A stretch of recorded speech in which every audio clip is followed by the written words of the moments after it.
Tuvimos una serie por 37, 38 domingos que estudiamos el libro de Esther y vimos de la soberanía de Dios y la responsabilidad nuestra como hijos de Dios y la responsabilidad del ser humano.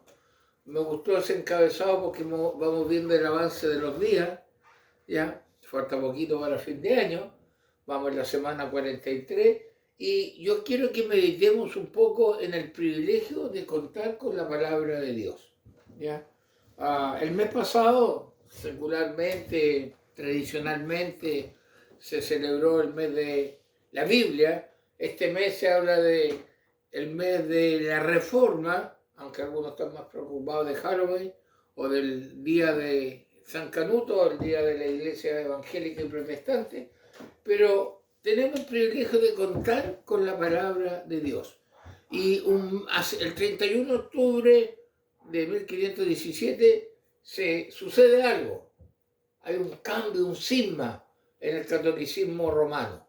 ¿Ya? Si nosotros pudiéramos colocar un organigrama, un bosquejo más o menos, no sé hasta dónde lo ve usted, pero hay unas causas para la reforma del cristianismo al siglo XVI, ya hay una relajación moral del clero, de lo que era el catolicismo romano, y un alejamiento de la iglesia de sus funciones espirituales. Se están yendo para otro lado. Entonces, viene la reforma, ya viene la reforma, y aquí le dicen guerra de religión, una reforma protestante, pero también hubo una contrarreforma católica, no sé si usted lo sabe eso.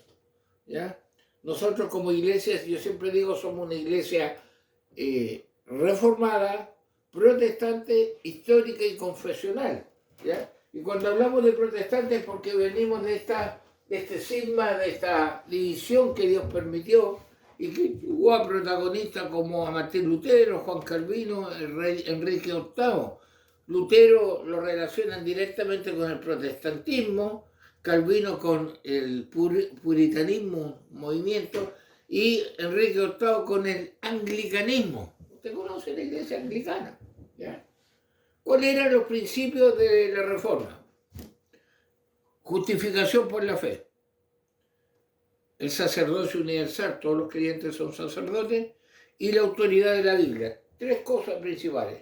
En cambio, la contrarreforma católica habla de salvación por fe y obra. ¿Ya? Por eso el católico apostólico romano tiene que hacer buenas obras para irse al cielo. Bueno, muchos evangélicos están en la misma, ¿ya? También habla acerca de los sacramentos, de la misa y el culto, ¿ya? Hay varias cosas que distinguen y ahí están los protagonistas. Ustedes pueden ver con tranquilidad, o a lo mejor voy a subir la foto de esto, porque es un bosquejo que se puede encontrar. Pero vemos que pasó algo. Dios permitió un cisma, permitió esta reforma, ¿ya? ¿Por qué? Porque, hermano, hay un dicho muy popular. Usted tiene que haberlo dicho, haberlo escuchado, que dice, todos los caminos conducen a Roma. ¿Ya? ¿Has escuchado eso? Todos los caminos conducen a Roma. Y tiene uno apegadito debajo, que dice, todas las religiones conducen a Dios. O todos los caminos conducen al cielo. ¿Has escuchado eso? Da lo mismo, católico, protestante, pentecostal, reformado, bautista, anglicano. Hay hasta unas canciones por ahí medias raras que hablan de eso. Y dicen, todos llegan al mismo lugar. Pero están así. Todos los caminos llegan a Roma. Si viéramos geográficamente, no todos. ¿Y todas las religiones conducen a Dios o todos los caminos conducen a Dios? No. Entonces, hermano, estamos hablando de denominaciones que hay dentro del mundo evangélico. Y una denominación es un subgrupo dentro de una religión que opera bajo un nombre común, una tradición, una identidad. Hay una religión y de esa religión nace un subgrupo. Eso se llama denominación. ¿Ya? Entonces, por eso los luteranos es una denominación, los anglicanos otros, los reformados, los pentecostales, y empieza toda la variedad, ¿ya? de de grupos, ¿ya? Y se afirma que la denominación es un mal necesario. Y usted sabe que en muchas iglesias se canta, no me importa la iglesia que vaya, si detrás del Calvario tú estás. Y si tu corazón es como el mío, dame la mano y mi hermano será. Es tan así. ¿Ya? Es lo mismo decir que iglesia X es igual que iglesia Y, que esa denominación es lo mismo, igual son evangélicos. ¿Ya? Hermano, existe una verdadera guerra interdenominacional e interconfesional. Me explico. Dentro de las mismas denominaciones evangélicas, que son muchas, porque hoy día en Chile es muy fácil formar una iglesia legalmente reconocida, obtener personería jurídica. Hoy día se enojan los hermanos, se enoja un hermano con el pastor, agarra 3, 4 familias y forma una iglesia 2 cuadras más allá.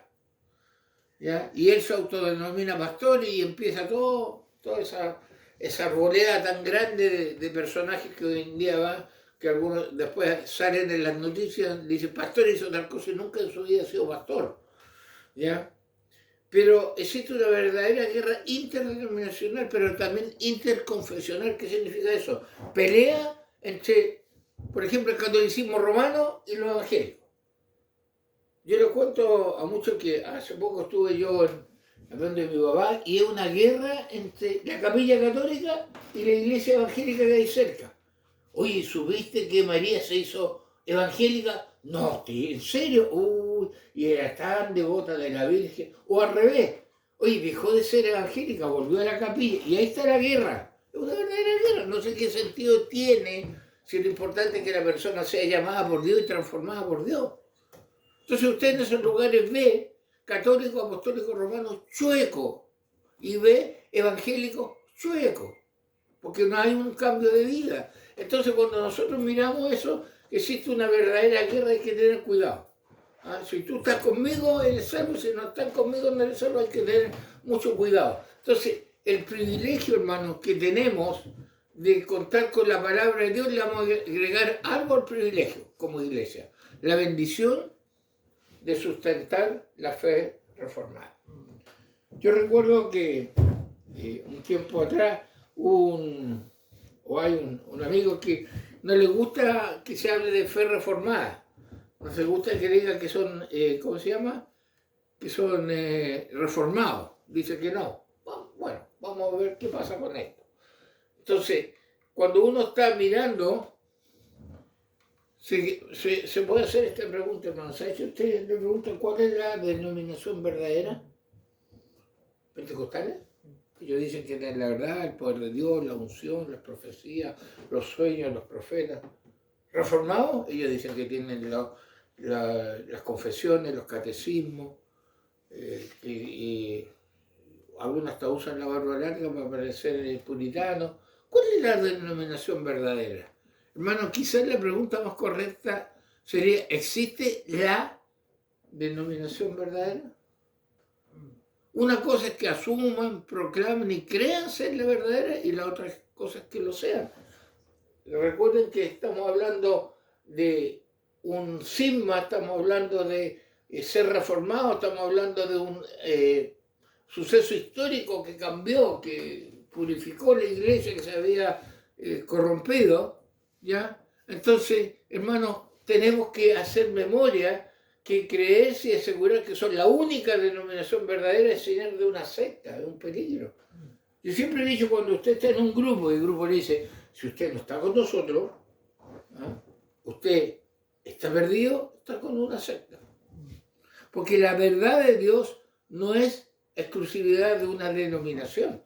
Ahora, no estoy diciendo que hay grupos que realmente no conviene ni entrar a la puerta por lo que están enseñando, pero colocarse en esa postura, y no, hermano, no es solamente una postura pentecostal, también la postura, hay reformados que yo he conocido, que la única denominación verdadera es la de ellos, no hay otra.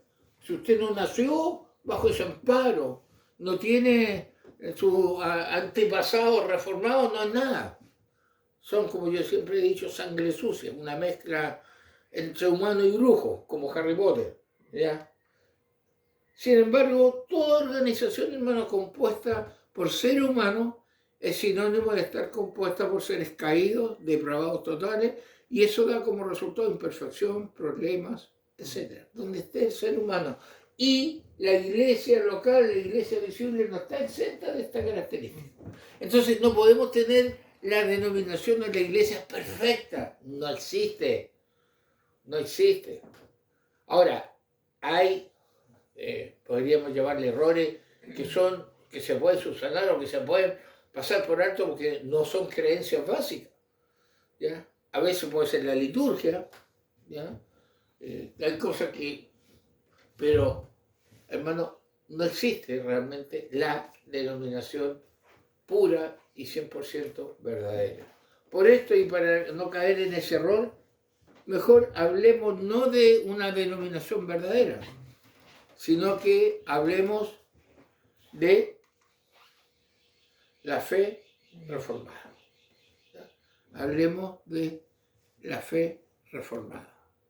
¿Ya? Perdón. Los profetas del Antiguo Testamento clamaron a Judá sobre los grandes peligros que enfrentaban. Decía así en el libro de Oseas: mi pueblo fue destruido porque le faltó conocimiento. Por cuanto desechaste el conocimiento, yo te echaré del sacerdocio. Y porque olvidaste la ley de tu Dios, también yo me olvidaré de tus hijos.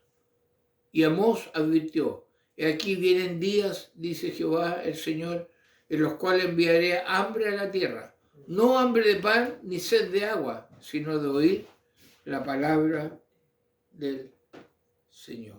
Hermanos, la situación en nuestros días y en esta tierra es realmente similar a la de los días de esos profetas que acabamos de leer. Los cristianos creyentes y adoradores de Dios son un pequeño puñado en nuestra nación. Los números son engañosos. De ese pequeño puñado hay grandes divergencias de creencias, eso es lo terrible. Hay una gran necesidad de que la fe reformada sea proclamada, sea enseñada y dé un orden a lo que está pasando hoy en día. ¿Ya? Algo está pasando, por eso se necesita lo que le estamos llamando la fe reformada. La situación en la iglesia es muy mala, abunda la apostasía. Hemos estado estudiando por casi un año el día miércoles como iglesia lo que es la apostasía, apartarse de la fe. Hay una deserción masiva de las sendas antiguas, ¿ya? De la senda antigua. Ya no se sigue la senda antigua, ¿ya? Están los lobos con piel de oveja dentro de las iglesias. La profecía de la Escritura se está cumpliendo. Mira lo que decía en el libro de los Hechos: de vosotros mismos se levantarán hombres que hablen cosas perversas para arrastrar tras sí a los discípulos.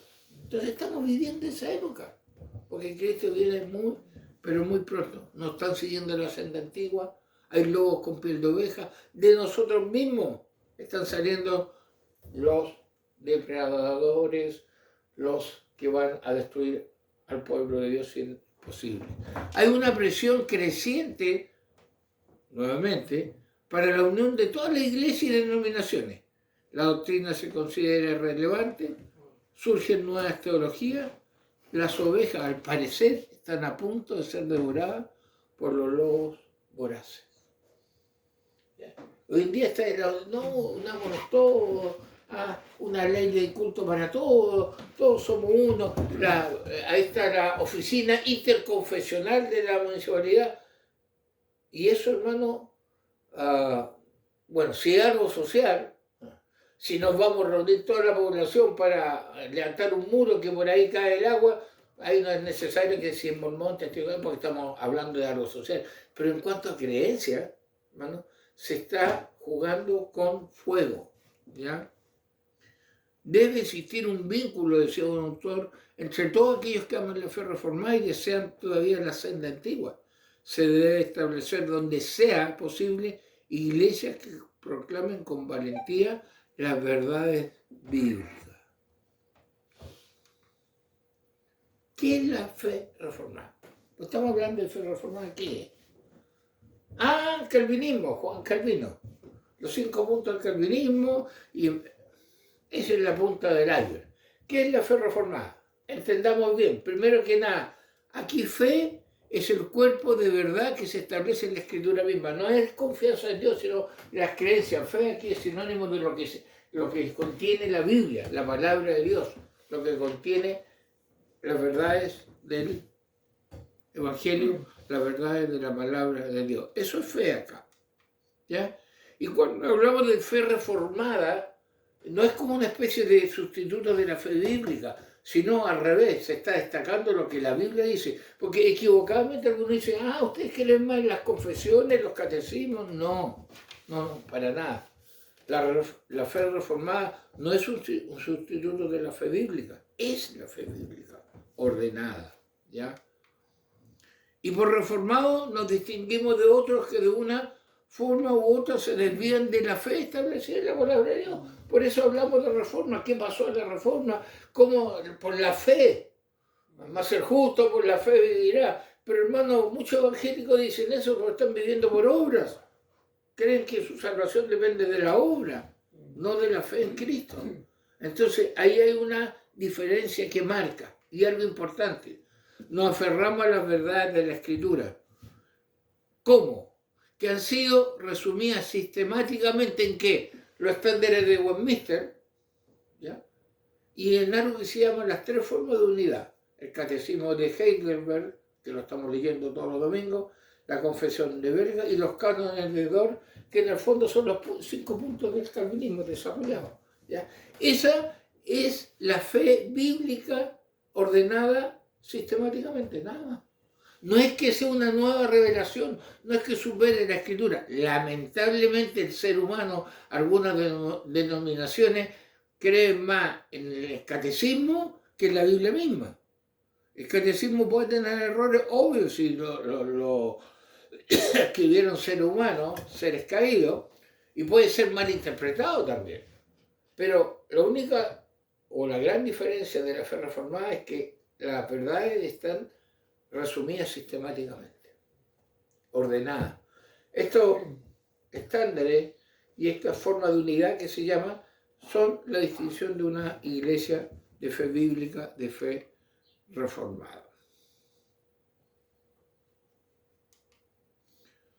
¿Qué es entonces la fe reformada? Es decir, la fe bíblica. Porque, sí, llamémosle bíblica, ya. Reformada porque viene este movimiento, porque Dios ocupó. Calvino fue uno de los tantos personajes de la fe reformada. Lutero también, no vamos a hablar de San Calvino y San Lutero, no. Eran hombres falibles también, cometieron errores como todos, pero Dios ocupó a esos hombres para volver a la fe bíblica. ¿Pero qué es la fe reformada? ¿Qué lo distingue? Por ejemplo, se acerca el 31 de octubre, usted ve que el 31 de octubre hasta los movimientos más heréticos celebran el Día de la Reforma. ¿Pero comprenden realmente lo que es la Reforma? ¿Comprendes tú realmente si dice yo soy de una iglesia reformada? ¿Ya? A veces usted escucha títulos. Bautistas del séptimo día. Dice bautistas. Hay una pequeña combinación. Iglesia Pentecostal Reformada. ¿A qué se refieren con reformada? Iglesia Pentecostal Calvinista. Bueno, vamos a empezar a ver qué es la fe reformada. Una fe reformada es una fe que sostiene la soberanía de Dios. Entonces vosotros, creyente, ¿cuántos me dicen que cree que Dios gobierna todo? Pero espérate un poco, veámoslo con cuidado. Ante todo, hermano, la fe reformada enfatiza la soberanía de Dios. Pregunta, ¿se distingue esto de otros que también enseñan la soberanía de Dios? Sí lo hace. ¿Por qué? Estamos convencidos que la fe reformada mantiene la verdad de la soberanía de Dios de manera consistente. ¿Qué significa eso? Vamos a empezar a verlo. Todos los cristianos seguramente estarán de acuerdo que Dios es soberano. Él gobierna sobre todo. Ellos van a decir amén todos. Los que digan amén, hasta el católico. El católico va a decir, el católico apostólico romano, que Dios gobierna. Sin embargo, repetidamente uno se encuentra con doctrina y práctica que contradicen la verdad de la soberanía de Dios. Una cosa es que lo digan y otra cosa es lo que creen y lo que viven. Y eso es la gran diferencia que existe. Entonces, cuando hablamos de la fe reformada, una fe, la primera característica que sostiene la soberanía de Dios, vemos que está pasando algo. ¿Qué está pasando? Para satisfacer el razonamiento humano ha habido quien insiste en el libre albedrío, que todos los hombres para aceptar o rechazar a Cristo como quieren. Algunos dicen, cada persona, mire, usted decide, yo le voy a bajar esta oración, si usted siente el Señor en la noche, se coloca ahí, oscuro, y repite esta oración, y usted salva. O sea, usted decide. Ahora, si no quiere todavía, bueno, espere un poco, vamos a estar orando. Otros ocupan artimañas, porque la Biblia dice fuerza a no entrar, entonces, hermano, el hombre tiene libre albedrío de escoger ser salvo o no, ¿ya? Pero hay quienes dicen que sí, ¿ya? Hay quienes presentan a un Cristo que llama a la puerta del corazón del pecador, suplicando ser admitido. Y aquí yo estoy a la puerta y llamo, si alguno oye mi voz y abre la puerta de su corazón, entraré a él, cenaré con él, conmigo. Un pobre Cristo ahí, llorando, sangrante, por favor, ábreme la puerta de tu corazón. Está mal aplicado. Apocalipsis 3:20 no es para invitar al pecador, es para que la iglesia tenga comunión con un Dios vivo, ¿ya? Pero algunos dicen que Dios es soberano y creen que el hombre es el que maneja esta parte de la salvación. Hay quienes enseñan que el número final de los elegidos que Dios tiene no está determinado por Dios desde la eternidad, sino por las actividades del hombre y sus decisiones. ¿Qué dicen? No, miren, si nos colocamos bien, pues yo sé si evangelizamos, si tomamos en el nombre del Señor y pronunciamos y dominamos ese lugar, podemos arrebatarle a Satanás los condenados y llevarlo a la salvación. Entonces ya no van a ser, yo estoy hablando metafóricamente, ya no van a ser 10.000 salvos, 10.100. Vamos a cambiarle el número a Dios. Algunos creen que el número de elegidos cambia de acuerdo al esfuerzo del ser humano. Fíjese bien. Pero estamos hablando de una fe reformada, de un Dios soberano, ¿ya? Hay quienes enseñan que Dios mató a las personas, pero que finalmente arroja a algunos al infierno, algunos no. Y otros dicen no, como Dios mató, Él no puede arrojar a nadie al infierno. No. Eso se llama el universalismo, todos al final se van a ir al cielo. Sí, algunos van a pasar por el purgatorio para purgar, para pagar todo, pero todos se van porque Dios es amor. Esos son los movimientos que están, ¿ya? En cambio, hermano, la fe reformada mantiene consistentemente la soberanía de Dios. Él ha creado en 6 días literales, Génesis 1, y continúa sosteniendo todo su universo. Él dirige y controla también a todas las criaturas racionales y morales. Eso creemos, que nada escapa del control de Dios, nada. Todo ocurre bajo la soberanía de Dios y con el permiso de Dios, con un propósito de Dios. O lo ordena Dios o lo permite, pero no se le pasó a Dios. ¿Ya? Dios no se debe haber dado cuenta, está tan preocupado de los niños de África que no, hermano. El Dios soberano tiene todo bajo control, porque es una fe que sostiene que Dios es soberano. Esa es la primera característica y yo creo la más grande de la fe reformada. Dios desde la eternidad ha determinado salvar a algunos mediante la sangre del Cordero. Ven que busquen Efesios 1:4, ¿ya? Eso es lo que sostiene la Biblia y la fe reformada. Desde antes, desde la eternidad, Dios determinó salvar a algunos. Él, no nosotros. Él. ¿Qué dice Efesios capítulo 1, versículo 4? Según nos escogió en Él antes de la fundación del mundo, para que fuésemos santos y sin mancha delante de Él. Hermano, tú no escogiste a nadie. Por misericordia, Dios te hizo nacer de nuevo y fuiste a Cristo, pero desde antes de la fundación del mundo. Es un lado de la soberanía de Dios. Ingrid me ayudará a buscar el otro lado, donde Dios ha determinado que otros serán arrojados al infierno por el camino de sus pecados. Romanos 9:22. ¿Qué dice? Romanos 9:22. Por un lado escoge Dios, o sea, todos llevan camino a la condenación y Dios escoge a algunos. y a otros los deja en el mismo camino. Dice Romanos 9:22, por favor. ¿Y qué si Dios, queriendo mostrar su ira y hacer notorio su poder, soportó con mucha paciencia los vasos de ira preparados para destrucción? Ya, es Dios, es soberano en ese aspecto. Dios nunca renuncia a ningún aspecto de su gobierno en ningún sentido. Todas las doctrinas de la iglesia deben ajustarse a eso. O sea, Dios no cambia, hermano. ¿Ya?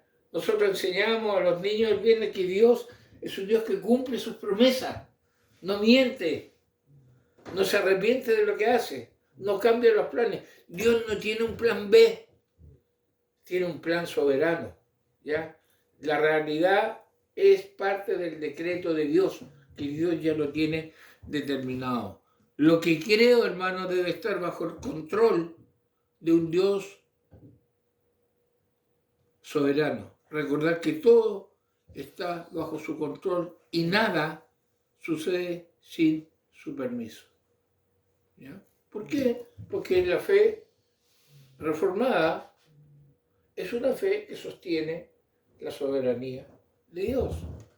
La iglesia no puede ajustar la soberanía de Dios para acomodar la idea del hombre de lo que es justo y recto. Más bien la confesión del hombre se tiene que ajustar a la verdad de la soberanía de Dios.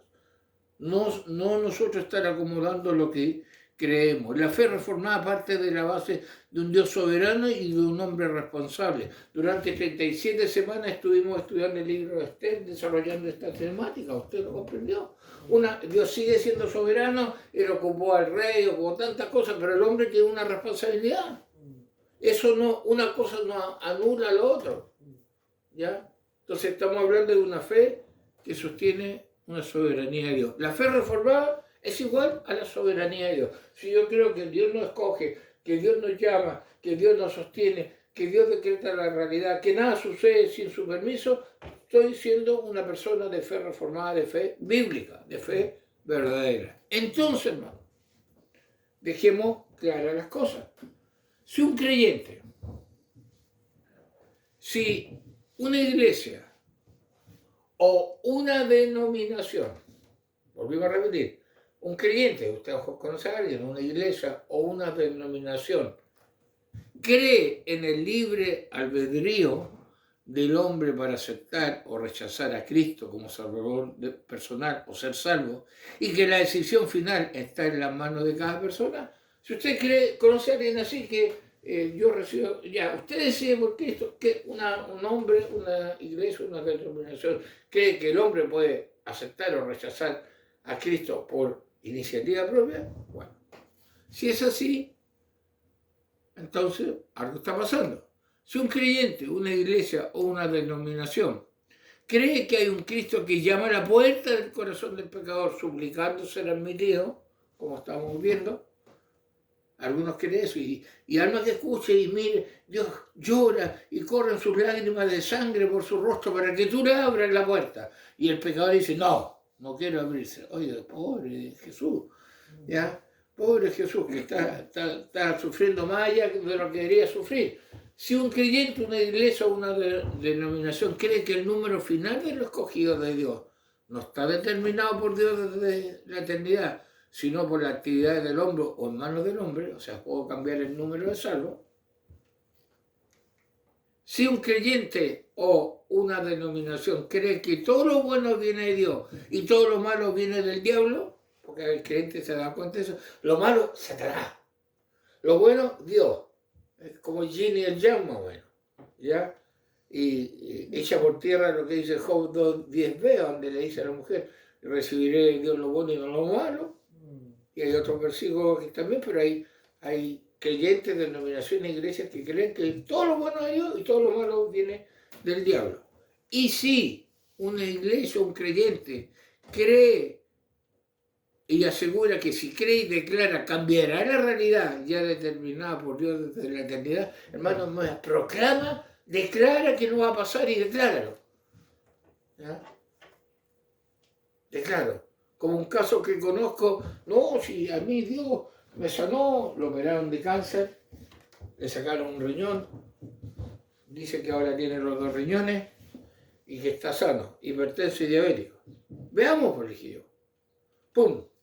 470 de azúcar, ¿ya? 19, 12 de... ¿Cómo se llama? De presión arterial. Él dice que está bien. No sé. Ahí no me meto. Pero si, hermano, todas estas características tú lo ves en una iglesia, en un creyente, en una denominación, entonces estamos frente a un creyente, una iglesia o una denominación que no cree ni sostiene la fe reformada o la fe bíblica. Lamentablemente es así. Tiene problemas con la fe que está sosteniendo. No la sostiene, no la cree. Por lo tanto, es inconsecuente y contradictorio que celebre el Día de la Reforma, el 31 de octubre, ya que sus creencias rechazan el pilar principal de la Reforma, la soberanía de Dios. Celebre el Día de la Iglesia Evangélica y Protestante, celebre si quiere eso, ya. Pero no celebre la Reforma que no cree, ¿ya? Que no cree. Y esto va más allá de una iglesia o denominación, hermano. Tenemos que tener mucho cuidado, porque si nosotros estamos hablando de una fe verdadera, vamos a celebrar, no sé si se va a celebrar usted el 31 de octubre, algunos dicen, pucha, lo cambiaron para el 27 este mes, este viernes festivo, porque pesa tan poco el 31 de octubre que lo cambiaron para el 27, ¿se dan cuenta? Para no tener dos festivos seguidos con un lunes laboral, por eso lo hicieron, ¿ya? Pero pregúntese usted si cambian el 1 de noviembre, si cambian el 8 de diciembre, ¿por qué no lo cambian? Y ahí usted se da cuenta del peso que tienen esas supuestas leyes que favorecen al mundo evangélico, ¿ya? Hermano, la soberanía de Dios es solo una de las muchas características de la fe reformada. El desafío es grande y necesitamos conocerla. Necesitamos realmente buscar en el Señor esas verdades y tomarnos de la mano del Señor para seguir adelante. Esa es una característica. Si yo no la sostengo, no tengo fe, una fe bíblica ni menos reformada. El Señor nos ayude a tomarnos de su verdad. Oramos, Padre, y gracias por el cuidado que tú nos das, Señor. Gracias por la misericordia que tú nos brindas, Señor, de poder seguir adelante. Ayúdanos, Señor, a poder